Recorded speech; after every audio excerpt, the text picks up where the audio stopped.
Comenzamos en esta tarde un estudio diferente, ¿sí? El asunto es que se mudó, la temática que teníamos los sábados se mudó al domingo, ¿sí?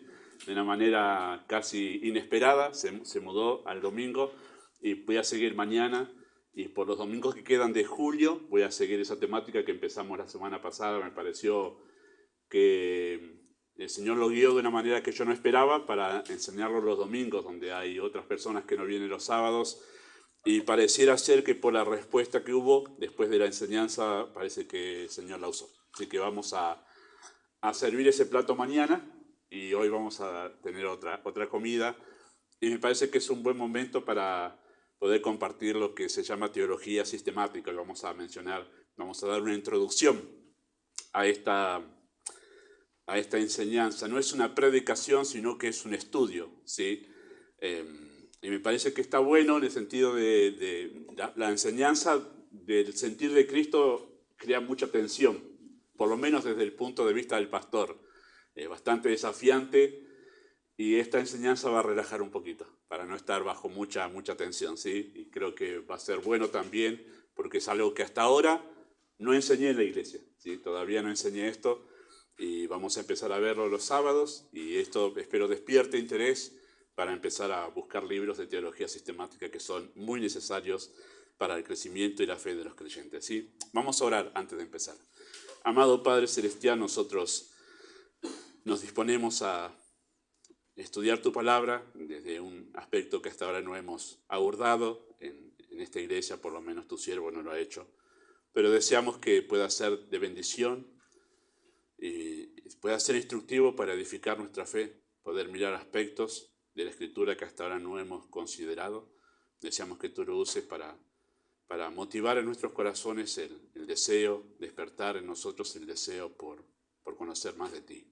Así que pedimos tu guía y tu dirección en nombre de Jesús. Amén.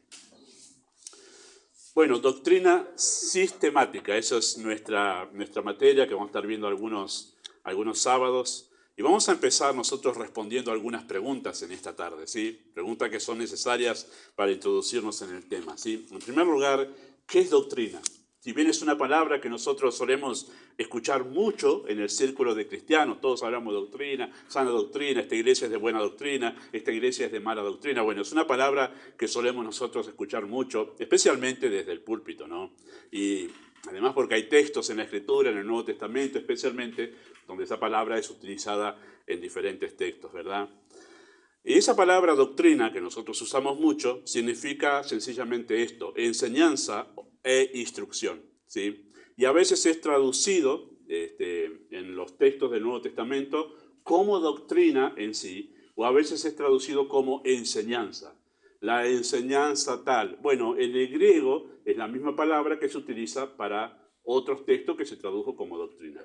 Así que siempre se está refiriendo a una enseñanza o a una instrucción. O a veces, como en Hechos capítulo 2, verso 42, no se refiere a la enseñanza, sino al ejercicio de enseñar, ¿sí? Como diciendo adoctrinar. La iglesia perseveraba en la doctrina de los apóstoles, la iglesia perseveraba en ser adoctrinada por los apóstoles, está utilizado ahí como para señalar lo que hacían los apóstoles como parte de la disciplina que tenía la iglesia en los comienzos, ¿no? Se dedicaban a ser adoctrinados o ser enseñados, sería la palabra que usamos nosotros, por los apóstoles. ¿Sí? Así que a veces aparece esa palabra señalando el contenido de la doctrina, de la enseñanza, o a veces refiriéndose a alguien que está adoctrinando o enseñando, que es exactamente lo mismo, ¿sí? Ahora, en el sentido estrictamente teológico, ¿sí? Ahí vamos a empezar a utilizar una palabra que la vamos a usar muchas veces en esta materia, ¿sí? En el sentido estrictamente teológico, doctrina es esto, y esta es la definición de doctrina en ese sentido. Es el conjunto de verdades que definen nuestra creencia y fundamentan nuestro estilo de vida. O sea, la palabra doctrina en sí misma es una enseñanza. En el sentido estrictamente teológico, ¿sí? Como se usa en el Nuevo Testamento cuando está citada por los apóstoles, es el conjunto de verdades que definen nuestra creencia y fundamentan nuestro estilo de vida. Eso es la doctrina. Cuando hablamos de la doctrina, la sana doctrina y todo eso que a veces escuchamos, nos estamos refiriendo a ese conjunto de enseñanzas que justamente nos dan a nosotros el fundamento para decir, ¿qué creemos? Bueno, la doctrina nos enseña a nosotros qué es lo que creemos. ¿Cómo vivimos? Bueno, la doctrina nos enseña a nosotros cómo vivir. Por eso es tan importante saber doctrina y en este caso, doctrina sistemática, ¿sí? ¿Cuál es la base? ¿Cuál es la base de nuestra doctrina? Porque tenemos una doctrina. Nosotros tenemos una base doctrinal en la cual nosotros apoyamos nuestra fe. En base a eso es que nosotros decimos creo tal cosa y creo tal otra, ¿sí? ¿Y cuál es la base? ¿De dónde sacamos nosotros para fundamentar nuestra creencia? Bueno, la base que conforma nuestra doctrina es la palabra de Dios, ¿sí? Revelada y contenida en lo que conocemos como las Escrituras. De aquí está la base de nuestra doctrina. Todo lo que creemos nosotros, nuestra base doctrinal, está sacado de la Escritura, o como está llamado en el Nuevo Testamento, las Sagradas Escrituras. Es un título, el título que se le da a la palabra escrita, ¿sí? Isaías capítulo 8, versículo 20 es un texto que se cita siempre cuando se habla sobre esta parte acerca de la base doctrinal. Isaías 8:20 es uno de los muchos textos que podríamos citar para afirmar esto que acabo de decir, y decía así, Isaías 8:20, la ley y el testimonio, si no hablan o si no dijeren conforme a esto, es porque no les ha amanecido. Ya había en el tiempo de Isaías, y en realidad esto fue así a partir de a partir de Éxodo 20, a partir de ahí que Dios le dio la orden a Moisés de empezar a escribir en un libro todas las palabras que Dios le había dicho. Ahí empezó la palabra escrita a ser la autoridad de la palabra de Dios. Antes era por tradición se iban contando de familia en familia la palabra de Dios, pero a partir de Éxodo 20 empezó a ser la palabra escrita la autoridad dentro del pueblo de Dios, ¿sí? Y de ahí en más, todo lo que se decía acerca de Dios tenía que coincidir con lo que estaba en la palabra escrita, en la ley de Dios, era en ese momento, que era el Pentateuco. Después empezaron a aparecer los libros históricos, después empezaron a aparecer los libros poéticos, los Salmos, Eclesiastés, Cantares. Después vinieron con la aparición de los profetas, los libros proféticos, que se fueron sumando a esa palabra escrita de Dios revelada, ¿sí? Pero nuestro fundamento, de dónde sacamos nosotros justamente lo que creemos, es de la Biblia, la palabra escrita de la Escritura. Y si no lo sacamos de ahí, ya en Isaías se decía esto, si no lo sacamos de ahí, bueno, no es sana doctrina. Si no lo sacamos de la Biblia, no es sana doctrina. Ahora hay un montón de propagandas que aparecen de distintas religiones en YouTube. Hay una que aparece por todos lados, se ve que se paga para que pueda aparecer en todos los lados. Si uno tiene algún video religioso, de repente ahí aparece una propaganda de los mormones, ¿sí? Ellos tienen la Biblia y el libro de Mormón como una revelación de Dios. Y aparece alguien hablando en esta propaganda diciendo, bueno, la palabra de Dios, la Biblia, es la revelación de Dios y el libro de Mormón. O sea, ponen el libro de Mormón a la altura de la revelación de la palabra de Dios. Bueno, por eso es que nosotros no creemos lo que ellos creen, porque ellos toman el libro de Mormón como que Dios le habló. Vino un ángel y le habló al señor Mormón a José Smith, ahí está, para que traiga la nueva revelación. No sé qué dice, nunca lo he leído, pero tanto Cristo como los apóstoles encerraron toda la revelación de Dios dentro de las Sagradas Escrituras, dentro de lo que lleva el título de Sagradas Escrituras. Y vamos a mirar en el estudio, cuando avancemos en la primera doctrina, que es bibliología, vamos a ver por qué en realidad nosotros no aceptamos en verdad ninguna otra cosa que no sea la Escritura como la palabra de Dios. Ahí vamos a buscar los textos precisos que a nosotros nos señalan que no hay más revelación de Dios tampoco. Hay muchas iglesias que dicen, oh, Dios me reveló tal. Bueno, no existe tal cosa. La revelación de Dios ya está completa y plena en las Escrituras, ¿sí? Así que a la ley y al testimonio, si no hablan conforme a esto, es porque no les ha amanecido.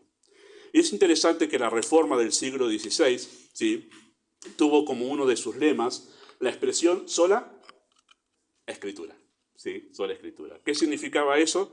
Bueno, la Biblia como la única base de nuestra fe y práctica, ¿sí? Eso significa que la Biblia define la verdad respecto a todo asunto que en ella es tratado, ¿sí? La Biblia no define la verdad acerca de cómo hacer plomería, porque la Biblia no habla de plomería. Pero en todo asunto que la Biblia trata, sobre ese asunto, la Biblia es la verdad. Y vamos a después avanzar en esto en su momento cuando vamos a ver qué es la verdad, y la verdad absoluta es sobre todo tema que la Biblia trata, ¿sí? Antes de la Reforma, la Iglesia estatal, que era la Iglesia Católica Apostólica Romana, era quien definía la verdad. Se solía utilizar la expresión la Madre Iglesia es la que define la verdad, ¿no? Que en realidad no era otra cosa que el Papa, el que estaba liderando, quien definía qué lo que debían creer acerca de Dios o no. Bueno, eso era antes de la Reforma. Cuando vino la Reforma, que la Reforma era volver la Iglesia a las bases de la Iglesia Apostólica, bueno, cuando vino dijo, no, la Iglesia no define la verdad. Lo que define la verdad es la Escritura, ¿sí? La Iglesia no define la verdad, sino que proclama la verdad contenida en la Escritura. La Iglesia no está por sobre la Escritura, la Iglesia se sujeta a la Biblia. Por eso es que cuando hay un líder en cualquier iglesia, nosotros podemos testear a ese líder si realmente está hablando la palabra de Dios, leyendo nuestras Biblias y viendo e interpretando si realmente lo que está enseñando lo está interpretando bien, primero si está en la Biblia y después si lo que está diciendo de la Biblia está bien interpretado. Eso es lo que debería hacer todo creyente para asegurarse que no se sienta en un lugar y está escuchando cualquier cosa, ¿no? Porque muchos de los errores que se han incorporado en la iglesia del siglo pasado ha sido porque los creyentes no han tomado el trabajo, en parte, no han tomado el trabajo de escuchar, ir a la Escritura y verificar si lo que está diciendo el predicador es bíblico, ¿sí? Así que hay que asegurarse eso. El predicador no define la verdad, la iglesia no define la verdad. Lo que define la verdad es lo que está en la Escritura. Y lo que hace el predicador, sencillamente, y es su tarea de hacerlo, es fielmente comunicar lo que dice la Escritura, ¿sí? Así que la base de nuestra creencia no es el sentir o el razonamiento subjetivo, ¿sí? La doctrina no elimina la razón, la nutre con la verdad. La definición de la verdad parte desde la Biblia y no desde el razonamiento personal. El famoso, a mí me parece. Y a mí me parece esto acerca de Dios. Y a mí me parece esto, no es mi razonamiento, no es mi lógica personal lo que define la verdad que fundamenta mi fe. Es lo que dice la Escritura. Ahora, esto no anula la razón, no es que somos robots que se nos va metiendo información y listo, y no pensamos ni razonamos, que no tenemos un pensamiento crítico. Debemos tener un pensamiento crítico. ¿Qué quiere decir un pensamiento crítico? Que estoy escuchando y estoy juzgando, estoy razonando, estoy pensando, ¿qué está diciendo? ¿Qué dice? ¿Cómo lo dice? ¿Está eso? Bueno, eso es un pensamiento crítico. Escucha y juzga lo que está diciendo, ¿no? Pero mi razón no define la verdad. Esto no me cierra a mí. Bueno, si no cierra, hay que ver por qué no cierra. No cierra porque en realidad yo tengo una resistencia a esa verdad que se está diciendo, o no cierra porque en realidad no cierra con la Escritura. Son dos cosas diferentes, ¿sí? Y eso es lo que nosotros debemos asegurarnos. Mi razón no está por sobre la verdad. La verdad debe nutrir mi razón para que realmente yo pueda estar en lo correcto, ¿sí? En la verdad de Dios. Y tampoco nuestra base doctrinal o nuestra creencia no está basada en la experiencia personal o lo que llamamos hoy en día el pragmatismo, ¿sí? No, tendemos nosotros a darle validez a la experiencia personal más que a lo que la Biblia dice. Y eso es un problema bastante serio, ¿no? Tendemos a definir la verdad por los resultados que da. Y en esto hay algo que he escuchado muchas veces ya, especialmente cuando hemos abordado el tema de la famosa oración para salvación. ¿Saben cuál ha sido uno de los argumentos que se me ha presentado para decir, no, pero sí, la oración es bíblica, la oración es esta el argumento? A mí me sirvió. A mí me sirvió. Y me lo han presentado ya varias veces. Bueno, vos decís, pero a mí me sirvió, yo oré y fui salvo. ¿Cuál es el problema allí? El problema es que está juzgando su experiencia en base a su razonamiento y su sensación personal en el momento. Porque vamos a decir la verdad, muchas personas han sido salvas, muy a pesar de la oración. Porque en realidad es como que a un bebé le diga, ¿de dónde viniste? De París. De un repollo. Todos sabemos que no. Todos sabemos que vino del vientre de su madre. Cuando crece ese bebé y entra en razón, no, nunca viene de París. Cuando el creyente crece, dice, no fue mi oración. Fue el Señor el que me salvó, cuando empieza a conocer verdaderamente la doctrina. Entonces, a veces nosotros tendemos más a definir la verdad por lo que me pasó a mí que por lo que la Biblia dice. Oh, no, pero la Biblia no habla nada de estas, pero yo tuve una experiencia como el apóstol Pablo, ¿eh? Me paré, me iba en el camino, una luz me dejó ciego y uno dice, wow, y si le pasó a él, le tuvo que haber pasado. Pero ¿aprueba la Biblia eso? ¿Dice que a alguien le puede pasar tal cual le pasó al apóstol Pablo? Bueno, no es la experiencia personal, no vamos a responder eso ahora, pero no es la experiencia personal, hermanos, lo que define la verdad. Ni tampoco porque algo de resultado está definiendo la verdad. No, usamos este método de evangelismo y la gente viene. Sí, ahí tenemos que empezar a hilar fino y decir, ¿por qué viene? ¿Cuál es la razón por la que está? ¿Cuántas personas han ido a una iglesia sencillamente por la vida social que la iglesia ofrece, donde hay realmente un ambiente casi de café concert, o donde hay deporte? Y bueno, voy, pero voy por el deporte, así se llena. Entonces hay que ver, queridos hermanos, que no es el resultado del pragmatismo lo que define la verdad, ni mi experiencia personal. No, pero a mí me fue bien así. Sí, pero hay muchas razones en verdad que pueden estar involucradas en esa situación del bien, me fue bien, que no tienen que ver con la verdad. Y podemos nosotros enseñar muchas cosas equivocadas si nosotros ponemos nuestra experiencia y nuestro sentir personal por sobre la verdad. Por eso es que no está mal de ninguna manera la experiencia personal. Puede servir y puede ayudar a veces para ejemplificar la verdad, pero no para cambiar la verdad. No para cambiar la verdad, ¿sí? Así que la experiencia personal puede ser útil siempre que no contradiga la verdad. Si pasa eso, que mi experiencia personal entra en conflicto con la verdad, ¿qué hay que hacer ahí? Y ya estoy entrando en una parte práctica, ¿no? ¿Qué hay que hacer? Bueno, algo muy sencillo. Lo que está mal es mi conclusión de mi experiencia. Yo estoy razonando mal y evaluando mal mi experiencia a la luz de la Escritura. Entonces, algo en mi razonamiento, en mi evaluación de la experiencia, le falta algo aquí de la Escritura porque estoy llegando a una conclusión diferente de lo que la Biblia dice. Entonces, ahí está el problema, ¿sí? La otra pregunta que debemos responder en esta tarde con la ayuda del Señor es ¿cuál es el contenido de la doctrina? Ya sabemos cuál es la base, ¿sí? ¿Cuál es el contenido de esa doctrina? Bueno, el contenido de la doctrina cristiana incluye temas que están contenidos, para la redundancia, en la Biblia, ¿sí? Están todos acá. No están fuera de la Escritura, sino están todos en la Escritura. Y que se agrupan todos esos temas bajo el nombre de teología, ¿sí? La palabra teología es una palabra compuesta por dos palabras griegas, que es teo, que es Dios, y logía, que es estudio o tratado, ¿sí? Así que todo lo que nosotros conocemos de doctrina en la Escritura está encerrado bajo el estudio acerca de Dios, ¿sí? La Biblia es la revelación de Dios, o dicho de otra manera, es Dios dándose a conocer. De eso se trata la Biblia, Dios dándose a conocer, y eso significa la palabra teología. No hay mucha cosa misteriosa ahí en esa expresión, ¿verdad? Y los temas de la doctrina sistemática, en este caso, se agrupan así. Está la bibliología, ¿sí? Que es el estudio acerca de la revelación de Dios, que es el estudio acerca de la Biblia. Está teología propia, que es el estudio acerca de la persona de Dios, se llama teología propiamente dicha porque va justo a Dios, al estudio de Dios Padre, ¿sí? Está antropología, que es el estudio acerca de la criatura de Dios, que es el estudio acerca del ser humano. Está cristología, que es el estudio acerca del Hijo de Dios. Está neumatología, esta palabra suena raro, no aparece en el diccionario castellano, pero es una palabra que toma la palabra griega que se usa para hablar del Espíritu Santo en el Nuevo Testamento, que significa soplo, viento, ¿sí? Así que es neumatología, es el estudio acerca del Espíritu de Dios. Soteriología, que es el estudio acerca de la salvación de Dios. Eclesiología, que es el estudio acerca de la iglesia de Dios. Escatología, que es el estudio acerca del plano, de los eventos futuros acerca de Dios, ¿sí?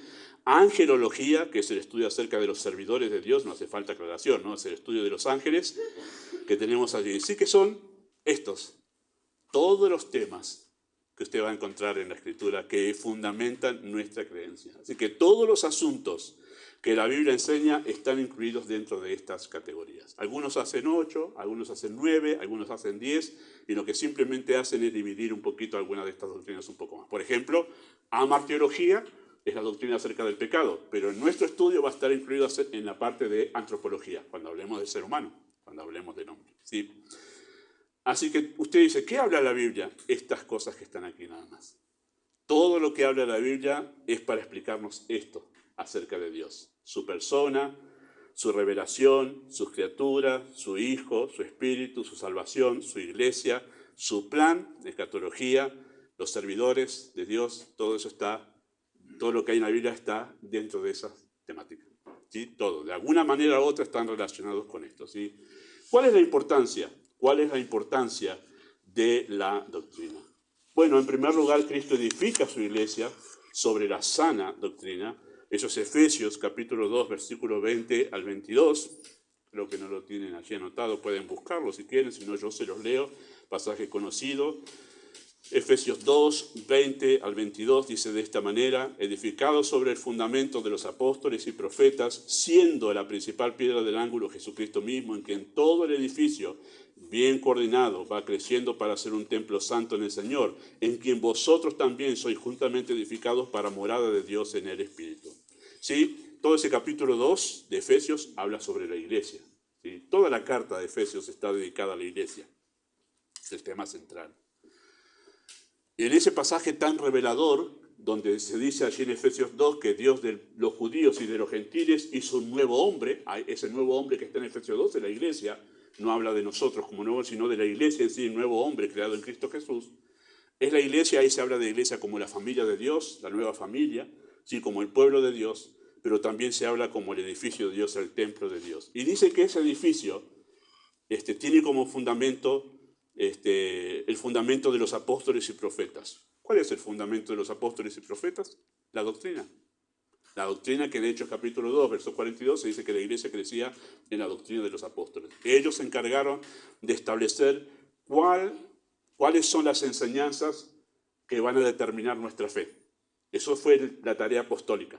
Por eso fue una tarea única. Ellos establecieron la verdad que sobre la cual nosotros vamos a llevar adelante nuestra vida espiritual.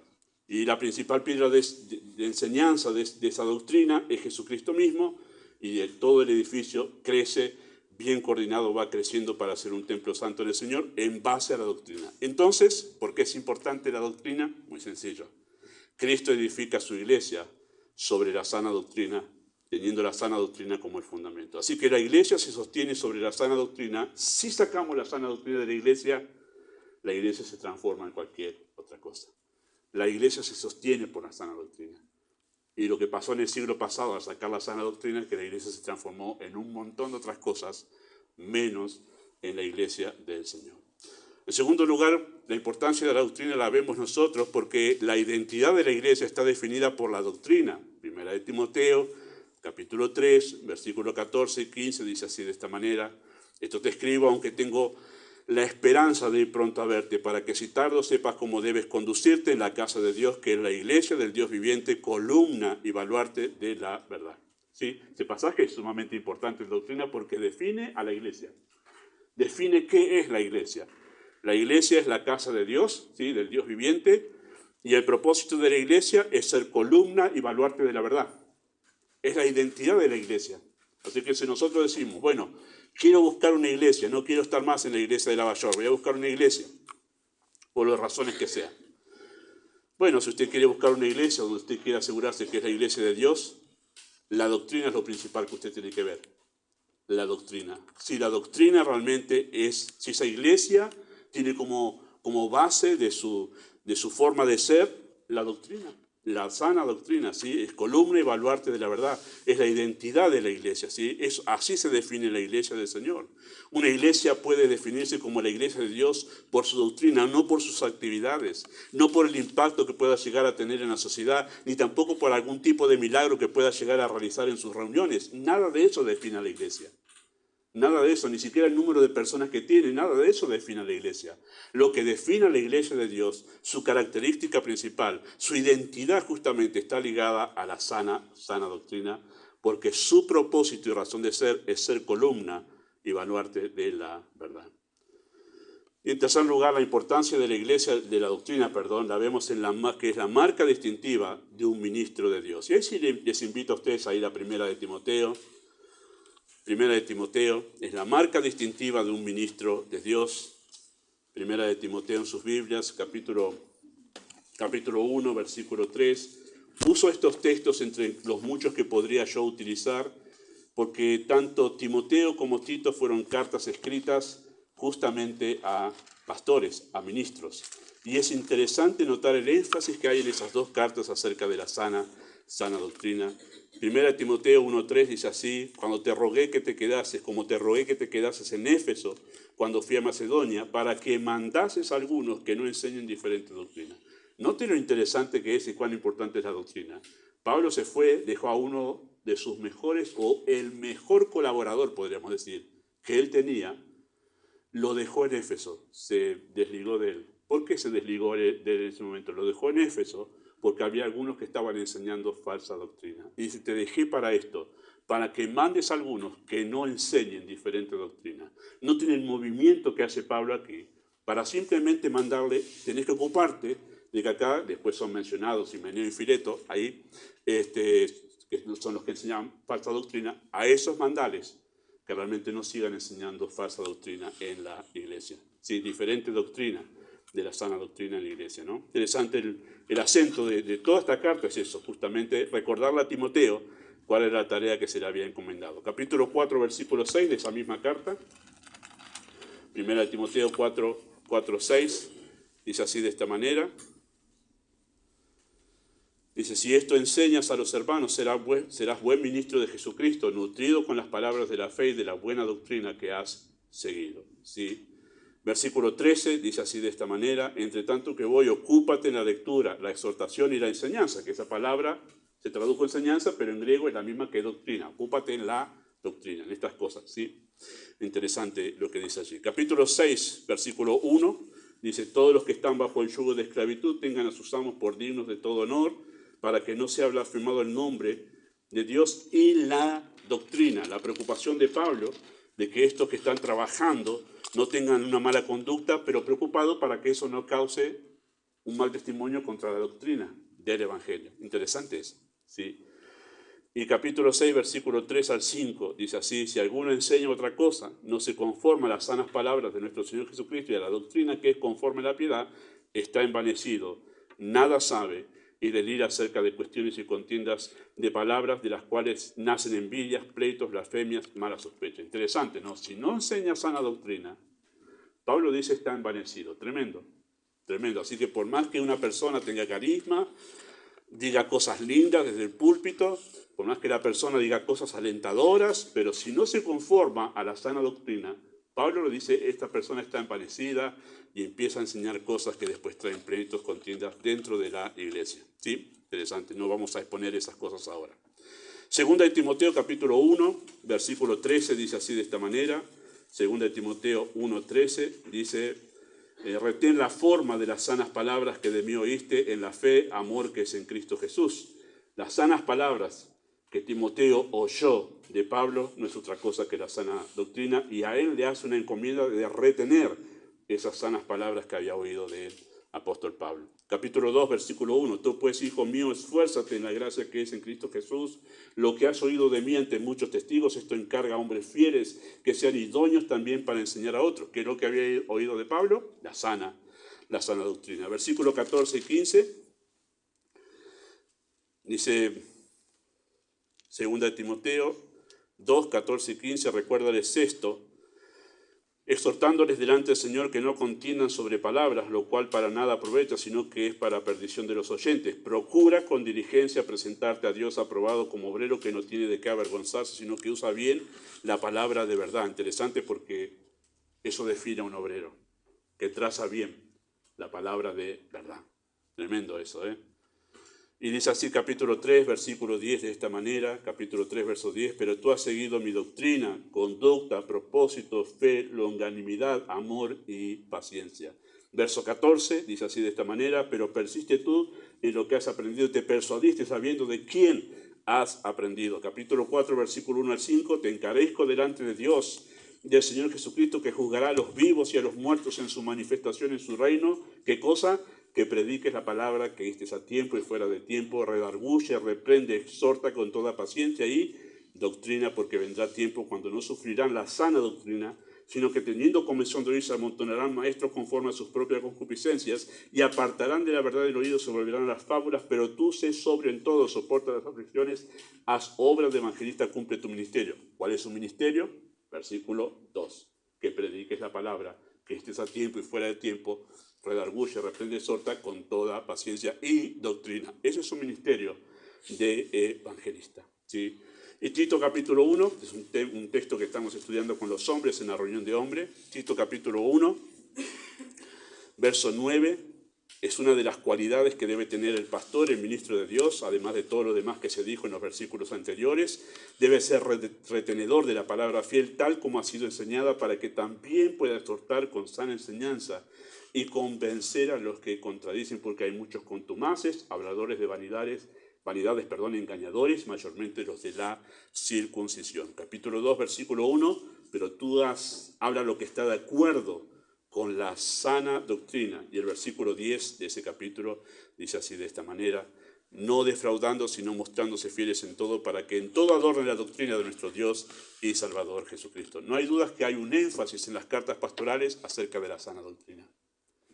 Entre las otras cosas, como el carácter, la vida familiar, que esos están ahí, 1, 2. Lo tercero que está en la lista de identidad de un buen ministro de Dios es la sana doctrina.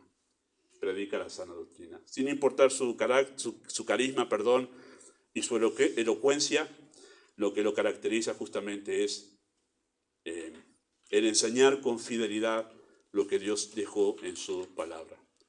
¿Cuál es la importancia de la sana doctrina? Bueno, que es la única manera de estar preparados para identificar el error. Noten en 1 Timoteo, porque están allí cerquita, 1 Timoteo 4:16. 1 Timoteo 4:16 dice: ten cuidado de ti mismo y de la doctrina. Persiste en ello, pues haciendo esto te salvarás a ti mismo y a los que te oyeren. Bueno, si sacamos ese versículo de contexto, ustedes dirán, bueno, se salvará a sí mismo y a los que lo oyeren, y dirán, bueno, que entonces Timoteo no era salvo porque dice que se salvará a sí mismo y a los que lo oyeren. Bueno, si leemos todo el contexto del capítulo, noten que en capítulo 4, versículo 1 dice: pero el Espíritu dice claramente que en los postreros tiempos algunos apostatarán de la fe, escuchando a espíritus engañadores y a doctrinas de demonios. Y todo el capítulo empieza a hablar de la falsa doctrina que traerían esos falsos maestros.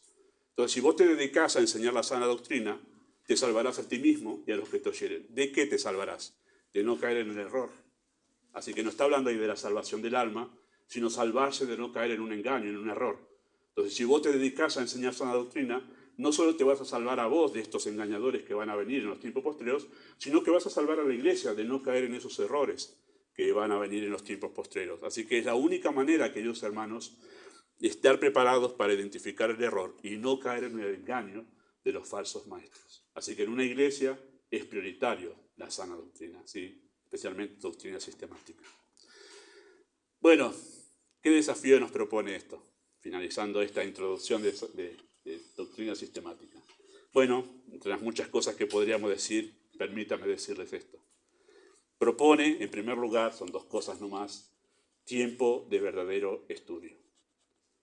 Y vayan ahí, porque están cerquita, 2 Timoteo 4:13. 2 Timoteo 4:13. Dice el texto así: Pablo le está escribiendo a Timoteo, obviamente, y le manda ahí unas recomendaciones finales y algunos pedidos. En el versículo 13 le dice: trae cuando vengas el capote que dejé en Troas en casa de Carpo, y los libros, mayormente los pergaminos. Interesante eso. ¿Por qué?